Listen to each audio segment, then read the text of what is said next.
sublime, reporta-se, em alta voz, as bem-aventuranças que deviam caber a Maria por haver contribuído na vinda do Salvador à face da terra.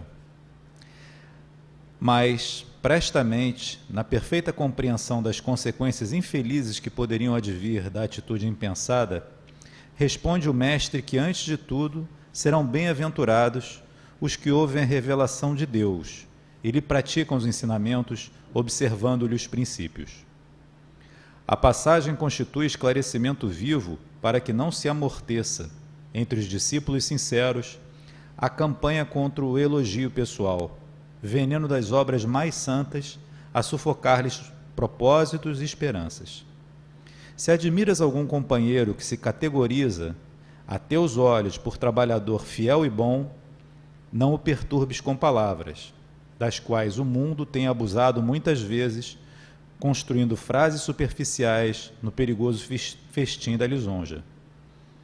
Ajuda-o com boa vontade e entendimento na execução do ministério que lhe compete, sem te esqueceres de que, acima de todas as bem-aventuranças, brilham os divinos dons daqueles que ouvem a palavra do Senhor, colocando-a em prática. Obrigado, César. E agora, nós vamos fazer a nossa oração, que é um momento em que a gente pode ficar com os nossos olhinhos fechados, despreocupados, na verdade, sentindo como se nós estivéssemos, e nós estamos, numa casa em que a gente se sente muito acolhido, perto de alguém e de muitos amigos que nos protegem, que nos escutam, que nos dão amor. Nós estamos na casa, nessa casa chamada Centro Espírita Eurípides Barçanufo. Nós temos o nosso Pai nos protegendo e nós temos muitos protetores, companheiros que estão aqui ao nosso lado, cuidando da gente. E eles nos acompanham para todos os lados onde nós vamos. Então, por isso, nós agradecemos sempre muito. Obrigado por essa proteção, obrigado por esse carinho, obrigado por esse conforto, obrigado por toda a força que nos dão, confiança, obrigado por todos esses conselhos, obrigado por permitirem que a gente possa aprender. A gente erra, mas vocês nos dão uma nova oportunidade de corrigirmos, vocês nos orientam, nos intuem. Então nós só podemos fazer mesmo que agradecer. E sentindo esse carinho, essa compreensão e esse amor que vocês sempre têm conosco. Que a gente possa ter mais uma quinta-feira de palestra, mais um momento tão agradável com a proteção de vocês. Graças a Deus. E agora eu quero apresentar o nosso palestrante, que é o Saulo Monteiro, e o Saulo vai falar sobre O Grande Enigma, que é um livro de Leon Denis. Fique à vontade.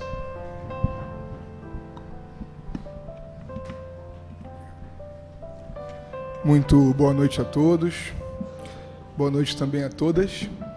Que as nossas primeiras palavras possam ser sempre de profunda gratidão a Deus, que tem nos oportunizado, no caso de todos nós que estamos aqui, a doutrina dos Espíritos. É com ela que temos tido a doce oportunidade de revisitar as leis de Deus e tudo aquilo quanto o Senhor Jesus nos legou em termos de entendimento do universo, dessas mesmas leis e daquilo que, do ponto de vista do nosso comportamento pessoal, é preciso fazer para sermos felizes. Nós entendemos que vivemos em termos de espiritismo em movimento, daquilo que temos feito em termos de espiritismo na Terra, uma crise de entendimento. E particularmente no Brasil, porque não podemos afirmar por conta de não conhecermos mesmo como se dá esse processo em outros países, mas no Brasil temos percebido que essa crise de entendimento se dá em parte pelo abandono dos livros clássicos. Nós temos hoje, em grande parte, um movimento espírita que não se atém, ou melhor, que não se aprofunda, porque não é o caso de se ater exclusivamente a esses livros, naqueles pensadores que contemporâneos ou sucessores de Allan Kardec nos ofereceram um pensamento profundo, bastante contextualizado, com os ensinos que os bons espíritos, através de Allan Kardec, nos ofereceram em O Livro dos Espíritos e em toda a codificação. E um dos pensadores mais importantes para esse mergulho, para esse entendimento mais completo da doutrina dos Espíritos, certamente é Leon Denis. Leon Denis é ainda um grande desconhecido entre nós que ainda estamos procurando visitar a Revista Espírita, a Gênese, o Céu e o Inferno, e desconhecemos mesmo Kardec, que dirá falar de Leon Denis. Leon Denis, um contemporâneo de Allan Kardec, mas que tem a sua produção literária muito mais concentrada no período pós-Kardec, porque ele nasce bastante depois de Kardec, um pouco mais de 40 anos mais novo, e, portanto, produz ali entre o final do século XIX e início do século XX. Por exemplo, esse livro, O Grande Enigma, que estamos hoje procurando estudar um pouco, o prefácio do livro é assinado em novembro de 1910. Então, Leon Denis é alguém bem próximo de nós, que desencarna na primeira metade do século passado e que nos deixa livros, artigos bastante importantes, oportunos, sobre esse tríplice aspecto que a doutrina espírita nos oferece. Nós ousaríamos dizer que o problema tem sido mesmo a não conexão entre aspectos que são necessariamente juntos no entendimento do Espiritismo em relação ao mundo. Se nós isolamos o aspecto científico, o filosófico ou o religioso, quase sempre nós transformamos a doutrina em uma coisa um pouco diferente daquilo que Kardec parece ter amadurecido para nós. E Leon Denis escreve sobre tudo. Leon Denis tem livros em que ele se aprofunda no aspecto religioso, como, por exemplo, a sua obra enorme, Cristianismo e Espiritismo. Ele se aprofunda também do ponto de vista das experimentações mediúnicas, sobretudo na parte final de O Problema do Ser e do Destino, mas também em outros livros, como Depois da Morte, como Espíritos e Médiuns, como Forças Radiantes, o Espiritismo e as Forças Radiantes. Ele vai dar uma atenção toda especial à filosofia espírita. E é sobre esse aspecto que nós queríamos começar hoje, porque é assim que ele inicia o capítulo 1 desse livro, O Grande Enigma. Ele nos faz ver que o universo, quando observado por todos nós, do ponto de vista do cientista, do ponto de vista do religioso, do curioso, daquele que procura na natureza as respostas da vida, e é assim que todo observador começa, é assim que o método científico nasce, observando as consequências que depois, então, de estudadas, nos apresentam causas, e essas causas são equacionadas em leis.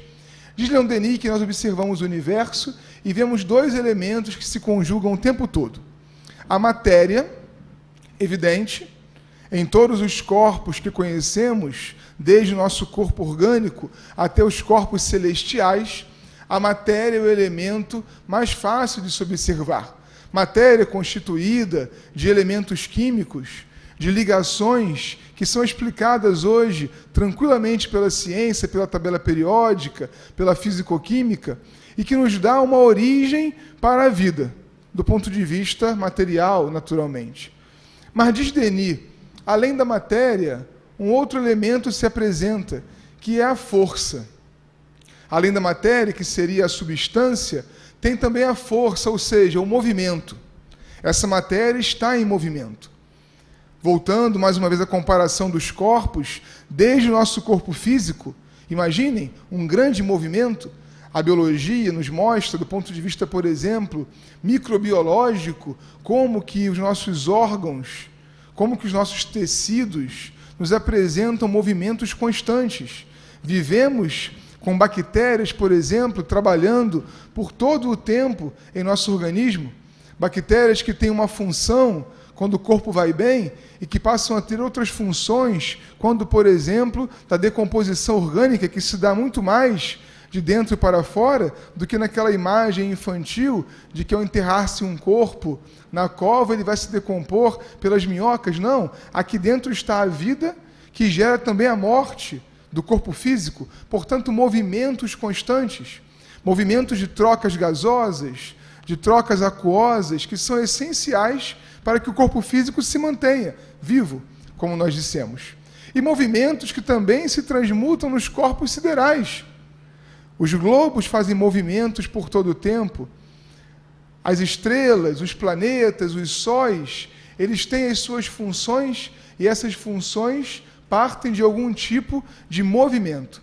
Então, Leon Denis fala, ao observar a natureza, percebemos a matéria, a substância em que a vida está baseada, e percebemos o movimento dessa matéria. Mas falta alguma coisa. Ao observador que procura nessas consequências as causas, falta alguma coisa. E Leon Denis diz, um terceiro elemento pelo qual o homem pôde observar, perceber e medir os dois primeiros, matéria e movimento, fica evidente em nós: a inteligência. Mas, interessantemente, ele vai nos mostrando, por um raciocínio muito lógico, que a inteligência humana, para ficarmos com esse recorte por hoje, a inteligência humana não se basta a si mesma. Ela não se mantém, por exemplo. Nenhum de nós aqui, presentes fisicamente ou presentes através das redes, tem a condição de manter esse movimento da matéria que nos constitui pela força da nossa vontade. Isso seria algo parecido com a eternidade da vida no corpo. Pela minha vontade, então, as células não se desgastarão. Por força do meu poder criativo, eu vou ordenar ao meu corpo que não morra. Vou ordenar a uma determinada doença crônica, genética, que marcou os cromossomos desde que fui gerado no ventre da minha mãe, que não entrem em ação e não se manifestem. Não é possível. A inteligência que nos caracteriza não controla a matéria e os seus movimentos. A inteligência que eu sou não tem condições de definir 100% daquilo que seremos. Esse é um problema que a modernidade vem tentando cuidar através da medicina. Hoje temos tecnologia suficiente para congelarmos corpos. Mas esses corpos congelados aguardam um momento em que a ciência tenha condições de dar vida de novo àquele tecido que, apesar de conservado, que apesar de mantido numa temperatura e numa pressão adequadas, não consegue mais se movimentar. Em Depois da Morte, um outro livro de Leon Denis, ele diz que esse é o maior problema para o pensador. Ver o seu amor agora sendo levado ao jazigo, e aquilo que antes era movimento, agora é inércia. E nem ele, que já não está mais ali pelo entendimento espírita, nem nós mesmos, que estamos desde já mortos de saudade, temos condição de dar de novo movimento.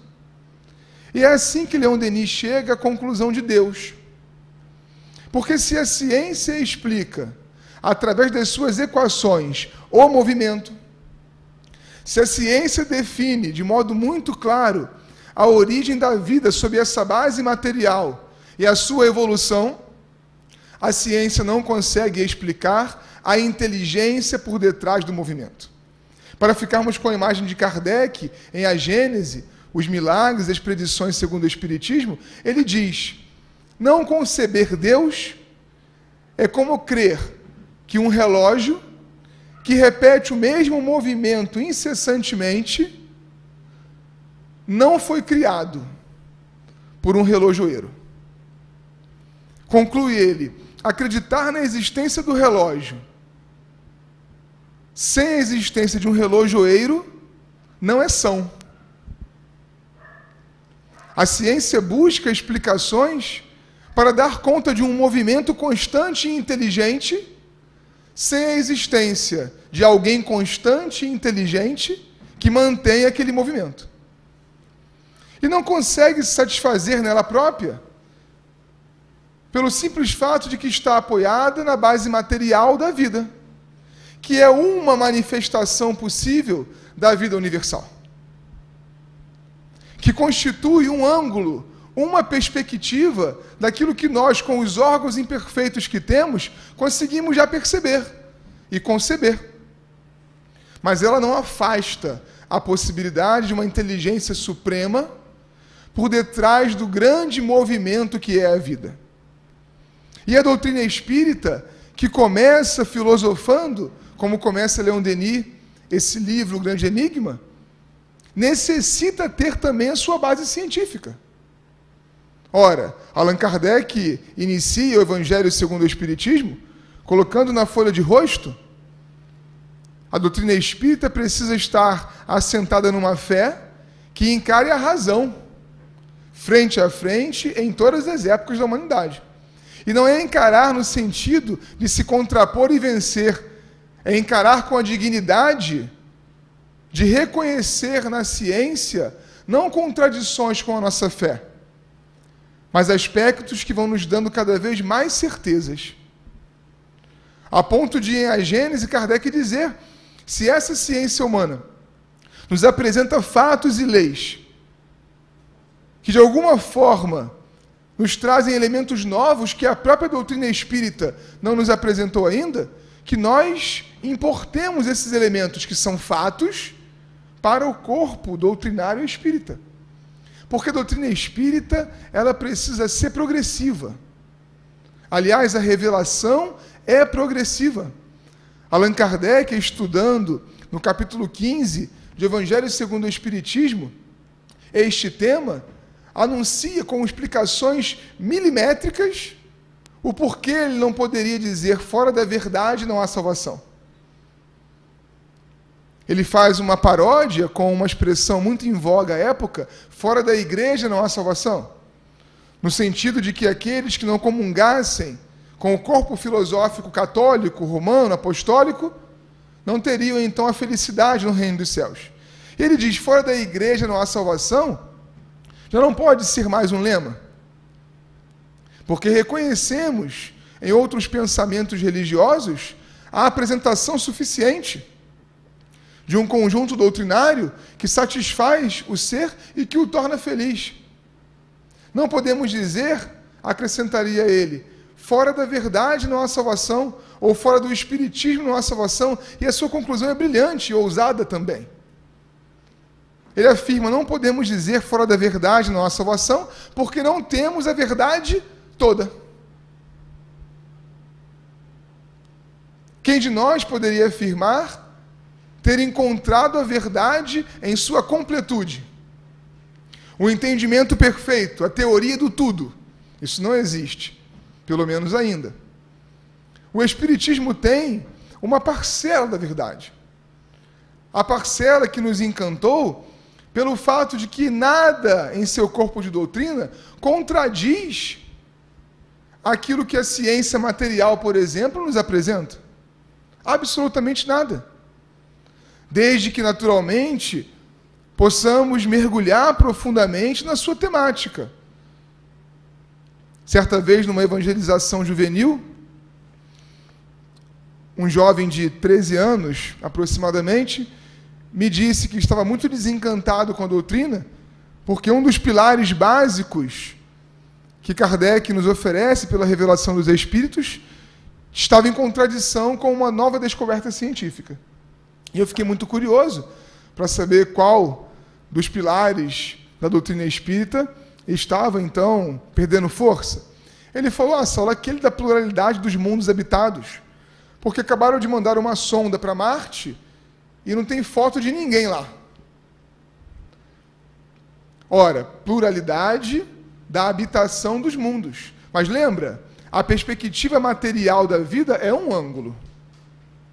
Além de uma vida microscópica sob uma outra base química que é possível, e aqui e ali, pelo reconhecimento de certos elementos químicos, pela descoberta de água, será certamente as próximas notícias da ciência, mundos inteiros certamente existem, guardando uma vida exclusivamente espiritual, para os nossos olhos, para a percepção do humano da Terra.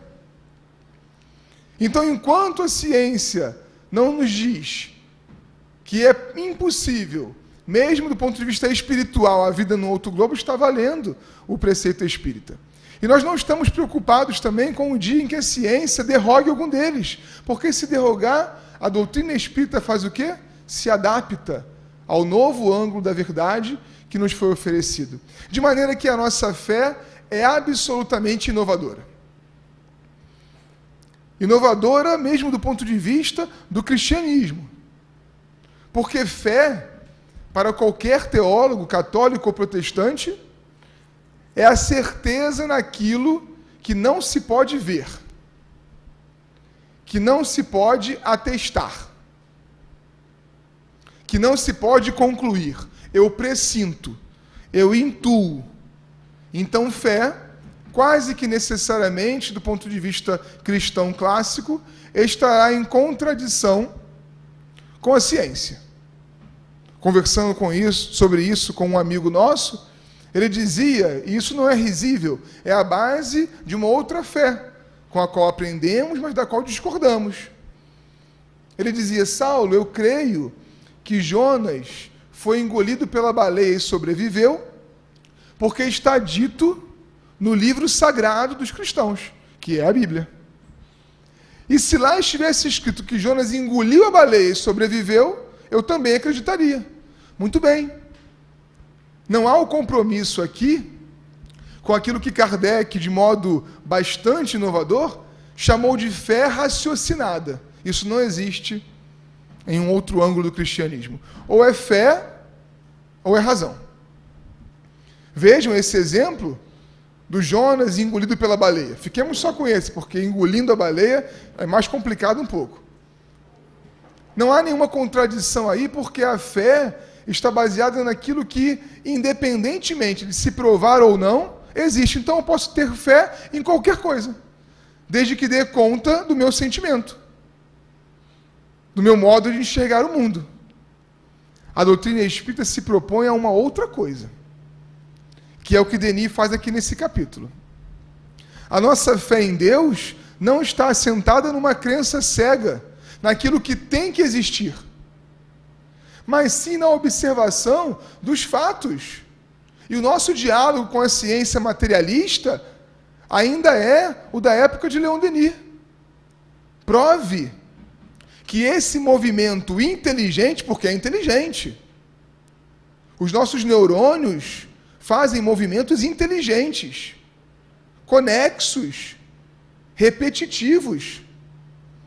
Assim como as bactérias que vivem em nós, os tecidos celulares e as estrelas.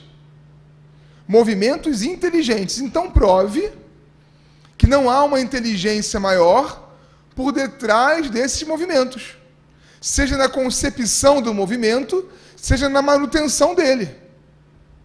E nada na ciência ordinária nos prova a inexistência de uma inteligência maior, de uma grande causa, de um motor universal, de uma alma do mundo, como quisermos chamar, são algumas das expressões que Leon Denis usa nesse capítulo. E a lógica filosófica espírita nos leva à conclusão de que só pode existir, para consequências tão inteligentes, uma causa inteligente também. Uma causa que transcende a inteligência humana. Uma causa que paira sobre qualquer tipo de vontade humana, porque é incontrolável para nós.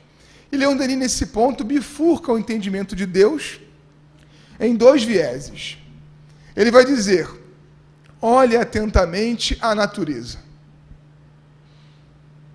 e observa na obra o Criador. aqueles mesmos exemplos de Kardec voltam a nos servir.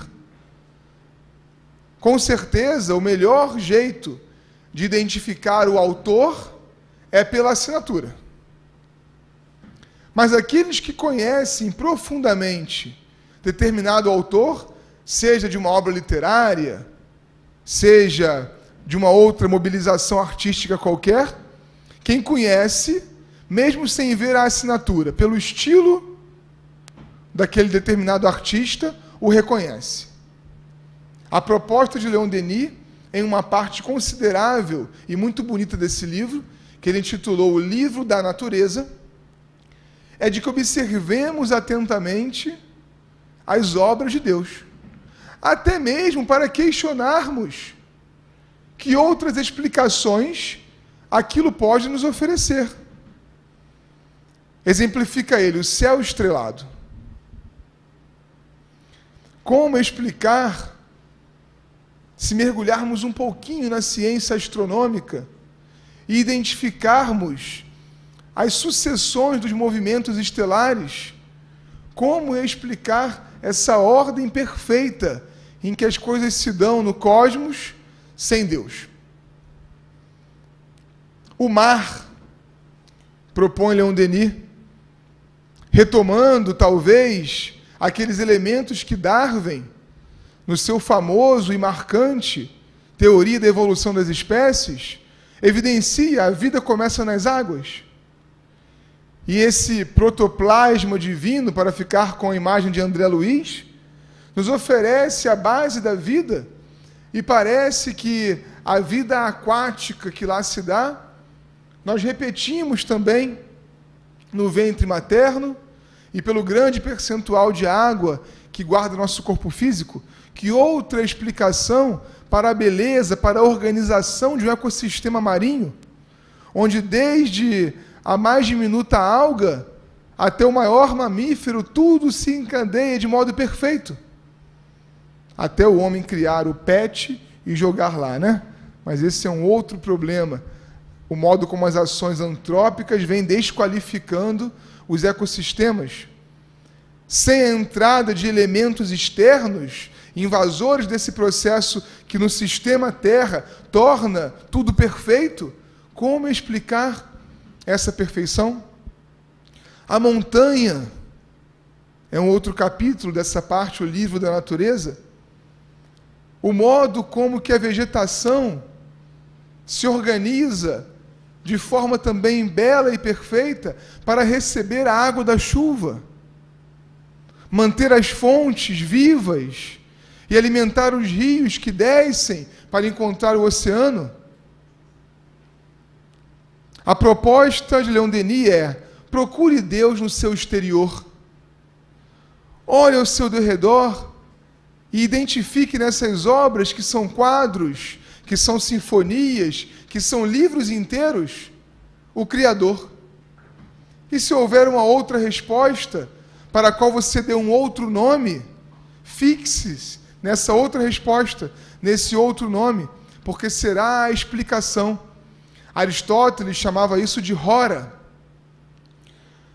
o movimento de um motor universal, alguma coisa que dá o start, porque reconheçamos que seja a teoria do Big Bang, seja a teoria das cordas, ou uma outra proposição da ciência física, da astronomia, nós estamos estudando nos livros escolares as consequências. Porque como uma explosão, a partir de pontos tão pequenos, com condensação energética absurda, podem dar origem a uma vida inteligente. Vejam como que, quando estamos com os três aspectos da doutrina espírita conectados, costurados, nós fazemos até as referências de modo mais fiel, porque Allan Kardec ensinou: o acaso inteligente não existe. Mas não é qualquer acaso, é o acaso inteligente. Porque se a fichinha vai cair de um lado ou do outro, se a bolinha vai cair no número 30 ou 31, a matemática explica, gente. Existe combinação, arranjo, tem muito tempo que eu estudei isso, mas tem uns nomes assim em matemática, não é? Para explicar estatisticamente a chance daquilo acontecer. Se no planejamento encarnatório da criatura está marcado ou não, ganhar na loteria é uma outra coisa. Mas que aquela bolinha caiu por uma probabilidade matemática, caiu. Então não vamos fanatizar também, dizendo a frase de Kardec, de um modo equivocado. O acaso não existe. O que Allan Kardec disse, e Leon Denis se alinha perfeitamente na sua explicação, é que o acaso inteligente não existe. Então não pode ser, pela força do acaso, do nada, que uma explosão que gera vida se dá. Vejam bem, há 4 bilhões e meio de anos, quando uma bola de fogo se desprendia e formava a base disso que hoje é o planeta Terra, tudo que nós precisamos de macronutrientes no nosso corpo físico já estava aqui. Na lava, que em períodos geológicos intensos da Terra, traziam para a superfície determinados minerais, que depois, pela decomposição daquelas rochas, formariam um solo, que um dia, pela inteligência humana, colocando uma semente de feijão, traria para o nosso corpo físico nitrogênio e fósforo. Se isso é o acaso, criemos uma religião para louvar o acaso, para orar para o acaso, para pedir para o acaso, para desejar o acaso para nós. Porque há 4 bilhões e meio de anos, o que depois, no último minuto, da última hora do relógio apareceria, que é a vida humana, já tinha sua base perfeitamente estabelecida aqui. A sua base química, geológica, biológica, tudo encadeado de maneira perfeita, espécie a espécie, para que numa evolução planejada nós chegássemos a esse corpo. Ou também foi por acaso que tantas espécies foram ao longo desses milhares, milhões de anos, aprendendo tudo o que aprendemos.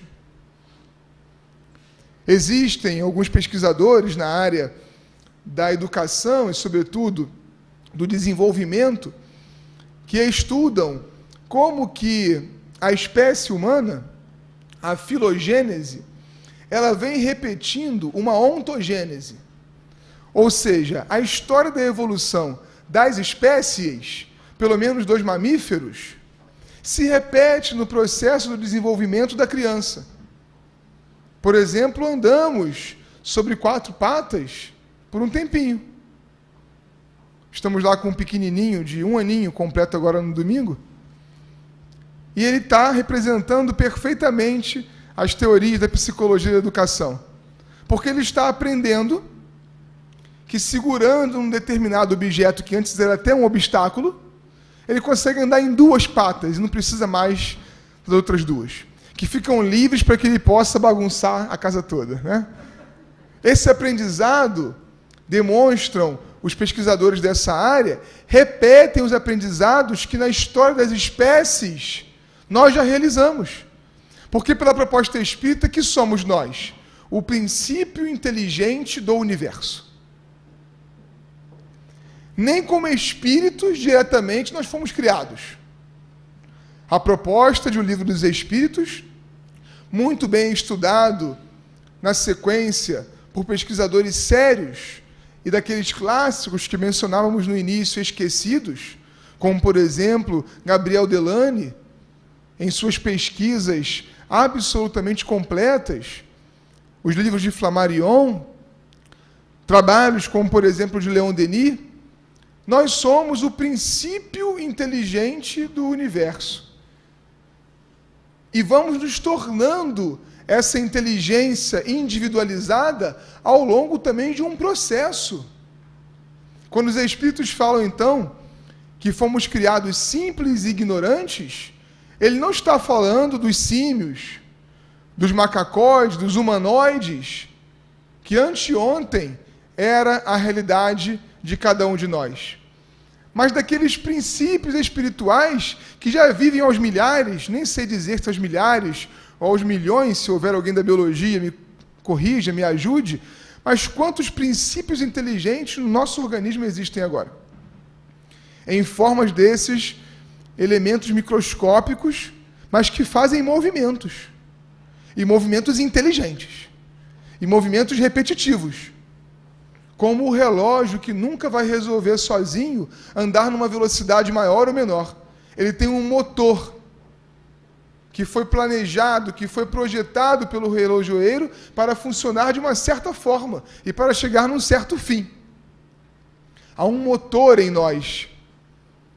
Leon Denis vai em um outro livro seu, lá no Problema do Ser e do Destino, na parte terceira, as potências da alma, mostrar como que esses elementos se encadeiam.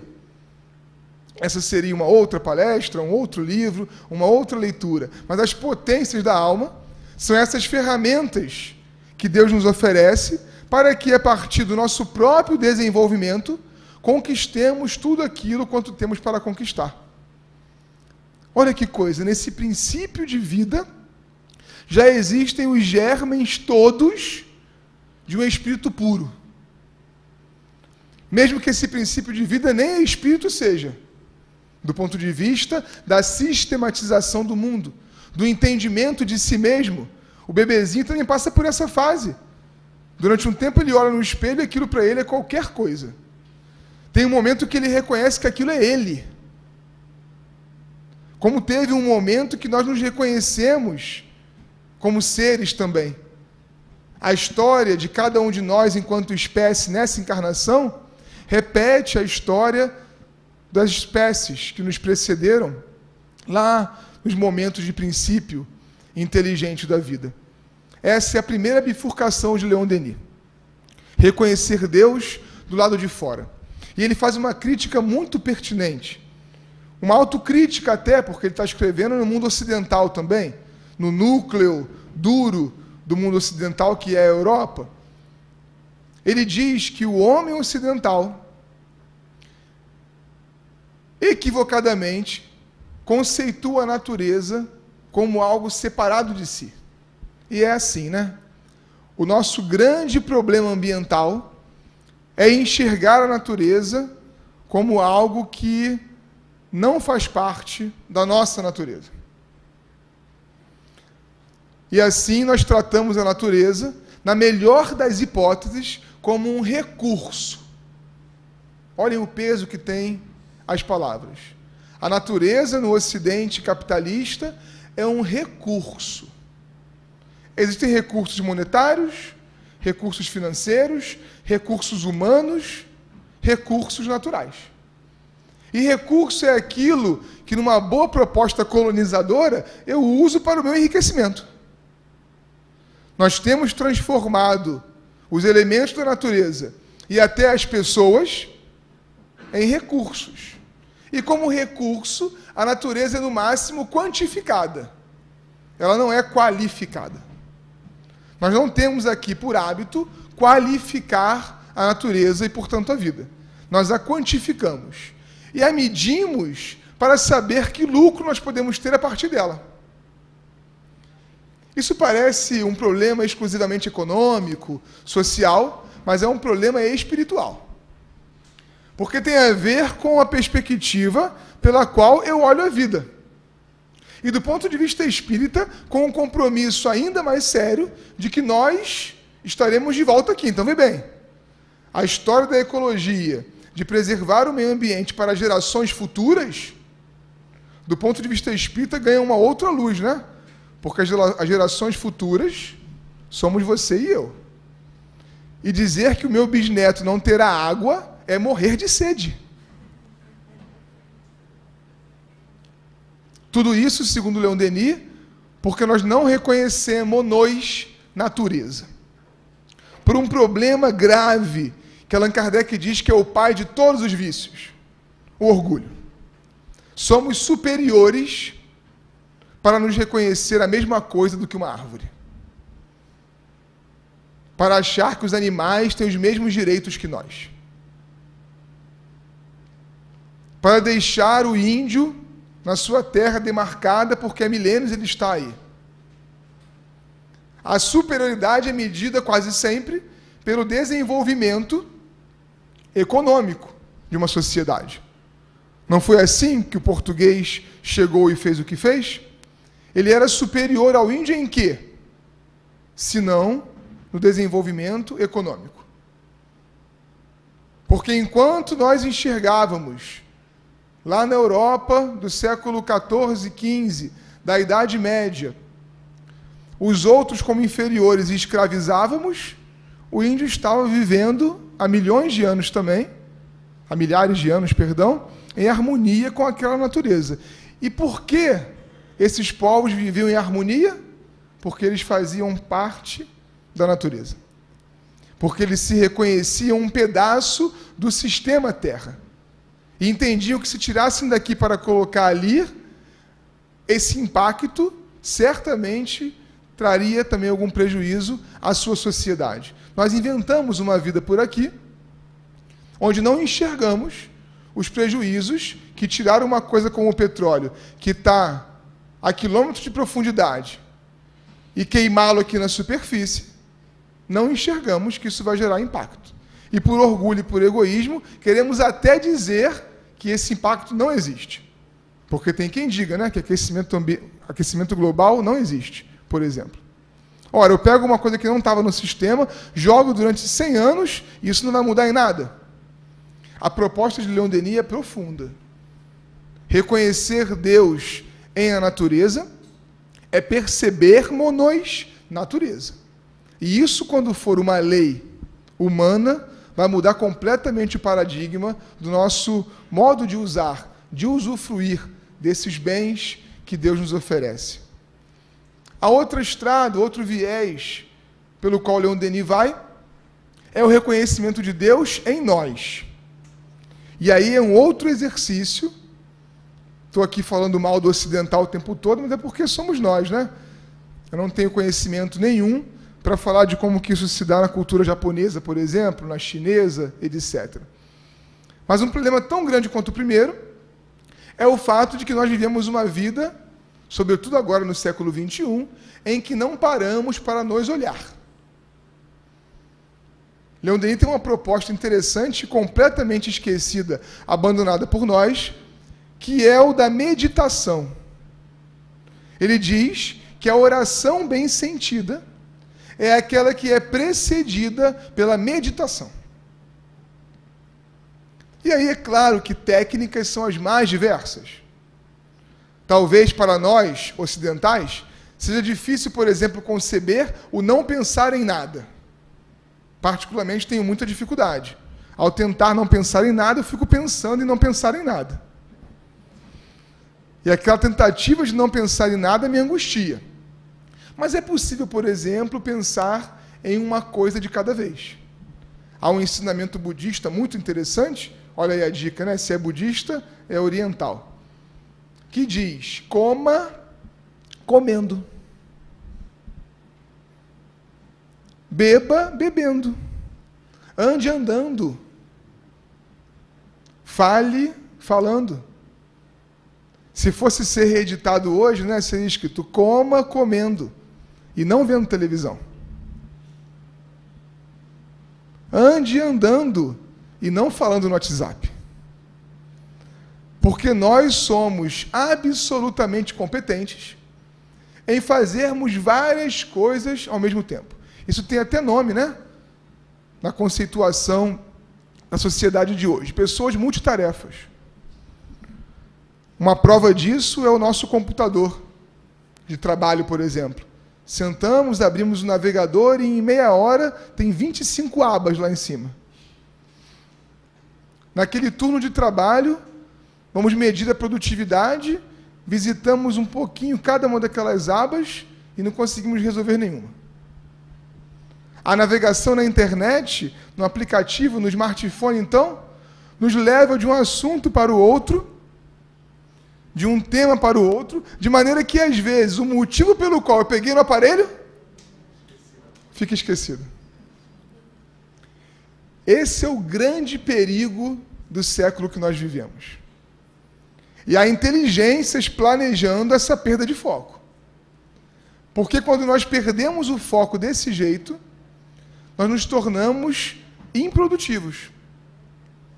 e nos tornamos, por improdutivos, desconectados de nós mesmos. O exercício do autoconhecimento vai ficando distante. Porque eu tenho muita coisa para fazer, tem que ser ao mesmo tempo, e a sensação de que eu não fiz nada não vai embora. Apesar de eu jurar que eu trabalhei o dia inteiro. Talvez por isso homens como Leon Denis tenham produzido tanto. Provavelmente pela sua superioridade, saberiam disciplinar o smartphone e produziriam da mesma forma. Mas imaginem vocês, num tempo de hoje. Se você deixa o telefone sobre a mesa e vai trabalhar, cada aparelho é de um jeito, né? Mas no meu tem uma luzinha aqui, demoníaca, que fica piscando, né? E chamando, me olha, tem mensagem nova. E quase sempre são coisas que podem esperar. Em relação ao telefone, a gente tem perdido, inclusive, a noção de que ele serve para ligar, né? As pessoas mandam mensagem e aguardam que você esteja online naquele momento para respondê-las instantaneamente. Só porque a ferramenta é instantânea, eu também tenho que ser. E de tanta instantaneidade na resposta aos outros, eu não me faço nem as minhas perguntas. Imagine o desafio. Joana de Ângeles propõe 20 minutos. Quanto custa hoje 20 minutos do seu dia? Do nosso dia? Porque na contabilidade de 24 horas é muito pouquinho. Mas que desafio é sentar-se por 20 minutos para se dedicar a um pacote tão singelo, 10 minutos de leitura. 10 minutos de leitura por dia, em um ano, nos faz ler pelo menos de o que é o Espiritismo até obras póstumas. 10 minutos por dia. Não importa se é segunda, quarta, domingo, 10 minutos todo dia. Depois disso, mais 5 ou 6 minutos em que eu procure pensar num tema só por dia. Vou pensar hoje na minha vida familiar. Hoje só vou pensar nisso. Mas é todo dia. Mesmo no dia que antecede o pagamento. Porque nesse dia a cabeça está a mil, né? Alguns de nós estão com a conta vencendo antes do dinheiro entrar. Outros, a maioria de nós atualmente, já estão com elas vencidas. E o banco já pagou, eu preciso repor. Ou então ela está batendo a porta, dali mais 2 ou 3 dias, eu estou fazendo conta. Naquele momento, naquele dia, eu vou pensar na minha vida familiar. Vai ter o dia para pensar na minha vida financeira, porque eu estou encarnado e isso não é menos importante. Mas naquele dia, não. É um grande desafio. Mas que nós precisamos propor para nós mesmos. Porque senão, minha gente, nós vivemos de acordo com aquele samba que só serve para o seu autor. Que certamente está muito bem, financeiramente pelo menos, por conta da música que ficou muito famosa. A gente é levado pela vida. Essa história de deixa a vida me levar não serve mais para nós. Porque é a vida da multitarefa, da improdutividade, da desconexão de nós mesmos, do zero autoconhecimento e, portanto, da dúvida. Será que existe mesmo alguma coisa que valha? Não estamos aqui desconsiderando ingenuamente as bases químicas, por exemplo, da depressão. É uma doença, como outra qualquer. E chega mesmo naqueles que se dizem mais preparados e mesmo naqueles que profissionalmente atuam junto à área da saúde mental, ela chega. Mas a desesperança, a melancolia, que o Evangelho segundo o Espiritismo descreve tão bem, a descrença na humanidade, no tempo que a gente vive, tem um grande antídoto para que não nos pegue desprevenidos. E nós temos nos deixado pegar desprevenidos exatamente pela falta desses exercícios diários de encontro conosco mesmos, de autoencontro, está na moda dizer isso, onde nós possamos ser o objeto do nosso programa. Porque nós arrumamos tempo para tudo. Arrumamos tempo para todos. Encaixamos projetos nos buraquinhos do dia. Não ter tempo para nós é não estarmos nos colocando em primeiro lugar. E, gente, não tem jeito. Se eu não me colocar em primeiro lugar da minha vida, eu não consigo ser bom pai, eu não consigo ser bom profissional, eu não consigo ser bom em nada, porque para ser bom em alguma coisa, primeiro eu tenho que ser. Essa segunda via de Leon Denis é essencial. Para que possamos cumprir bem as funções a que a vida nos conclama, nós precisamos nos conhecer. São só 5 minutinhos, pensando numa coisa de cada vez, controlando a respiração, repetindo palavras ritmadas, descobrindo a técnica que nós quisermos para meditar. E depois, nos minutos finais, aí sim, preparados, sensibilizados por um texto superior, qualquer que seja, fica a dica de um livro de Leon Denis. Depois, um pensamento guiado por nós mesmos, em uma coisa de cada vez. E aí sim, a conversa com Deus. Nós somos parte da herança da Reforma Protestante. Assim como também herdamos naturalmente as grandes ideias que a Igreja Católica nos apresentou. Mas a Reforma nos mostra que a conexão do homem diretamente com Deus é plenamente possível. E é o que está em todo momento na obra de Leon Denis. Nós não precisamos de intermediários para conversar com Deus. Eles existem e podemos utilizar, mas nós não precisamos de intermediários. Podemos conversar direto com Deus. Só que entre aquela meditação e a conversa com Deus, que é a prece, existe o encontro com o divino, que é uma das maiores propostas da obra de Denis. Esse mergulho íntimo vai nos fazer enxergar um ser que nós não descobrimos ainda. E esse ser está mergulhado em Deus. Pela proposta filosófica de Kardec em A Gênese, é como se nós fôssemos os peixes de um oceano que é Deus. Os peixes são os peixes. Eles não se confundem com o mar, mas eles não vivem se não estiverem mergulhados no mar. Nós estamos mergulhados em Deus e não o percebemos, a ponto de ficarmos desesperançosos em relação à vida que foi a melhor que Deus tinha para nós nesse momento. Por quê? Porque não encontramos com Ele, apesar de nele estarmos mergulhados. A proposta de hoje e a proposta dessa apresentação das obras de Leon Denis é que nós possamos nos propor corajosamente a esse mergulho em nós mesmos. Leon Denis, tratando do tema, nos propõe assim: e Deus também está em cada um de nós, no templo vivo da consciência. É aí que está o lugar sagrado, o santuário onde se esconde a centelha divina. Ó homens, aprendam a descer em si mesmos, a pesquisar os recantos mais íntimos do seu ser. Interroguem-se no silêncio e no refúgio, e aprenderão a se conhecer, a conhecer em vocês a potência oculta. É ela que eleva e faz resplandecer, no fundo de nossas consciências, as santas imagens do bem, da verdade, da justiça. E é honrando essas imagens divinas, rendendo-lhes um culto de cada dia, que essa consciência ainda obscura se purifica e se esclarece. Pouco a pouco, a luz aumenta em nós. Como a aurora sucede à noite, como gradualmente, de uma maneira insensível, as sombras dão lugar ao brilho do dia, assim, a alma se ilumina com as irradiações desse foco que está nela e que faz eclodir no nosso pensamento e no nosso coração formas sempre novas, sempre inesgotáveis, de verdade e de beleza.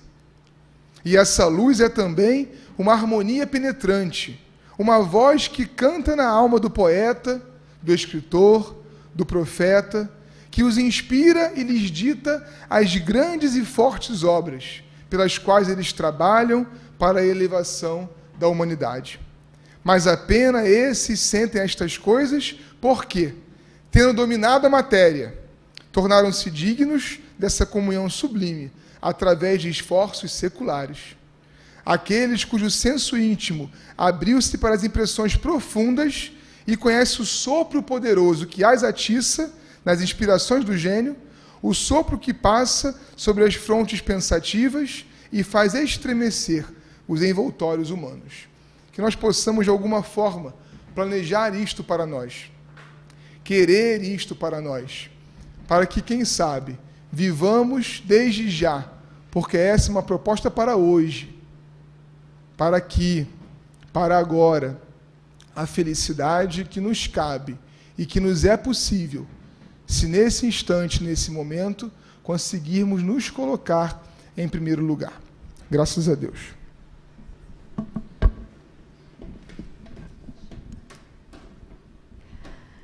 Saulo, foi muito bom você vir aqui hoje. Eu acho que nós já podemos planejar mais um dia e mais outros dias. Quanta coisa nós escutamos hoje, né? E como foi esclarecedor e dá muita vontade de assistir mais e ler mais. Muito obrigada, tá? Obrigada de verdade. Bom, eu tenho algumas coisas para falar.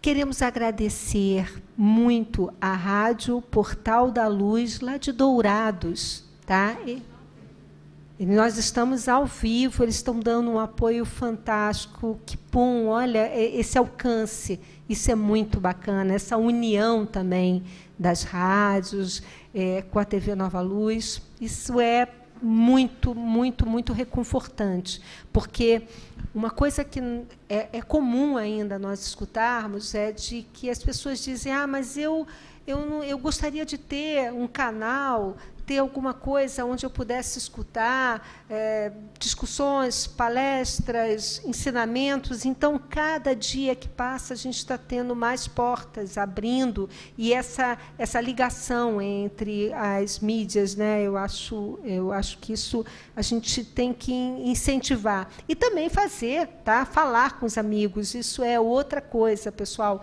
Vamos falar da TV Nova Luz, passar essa informação. E aí é óbvio que a pessoa vai procurar e vai gostar, vai preferir um programa ou outro, mas a gente deve falar isso com os amigos. Isso é muito importante, no trabalho também. Nós temos outro anúncio, que é: a Rosângela me pediu para passar para vocês que, além dos livros que nós temos ali na nossa livraria, ela pediu para eu falar a respeito a série psicológica de Joana de Ângeles, tá? São vários CDs, são videoaulas, e está numa promoção bem legal. E ela tem todos, ou se não tem todos, quase todos disponíveis, tá? E é um bom material, porque é uma oportunidade que nós temos de levar para casa, assistir, ou no trabalho, bota no computador. É muito interessante. Então, passem lá, falem com ela, porque para comprar, para presentear, para comprar para si mesmo ou para presentear, é sempre interessante, além dos nossos livros. Eu queria passar um aviso de que a nossa cantina em março vai voltar, hein? Depois do Carnaval, né? Então, muitos quitutes gostosos vão voltar a aparecer aqui na nossa casa. O bazar eu não tenho ainda uma nova data, mas também sei que as meninas estão elaborando. Agora, então, que nós fizemos uma obra, vai ficar bem bacana, porque a porta vai ser aqui para frente, então a gente vai estar fazendo o nosso lanchinho, ao mesmo tempo olhando as coisas do bazar, então fica um ambiente mais aconchegante. Nós temos agora, daqui a pouco, logo que acabar o passe magnético, tá? Todos podem receber, eu aconselho sempre, fiquem aqui aguardando, temos as nossas meninas que orientam. E agora nós vamos fazer a nossa oração para nos despedirmos, né? Aí de mais de uma quinta-feira. E agora, nós já agradecemos bastante, mas vamos agradecer mais um pouquinho, mas também nós devemos lembrar de pedir. E pedir com aquela segurança de que estamos sendo ouvidos. Como é bom saber que estão nos ouvindo.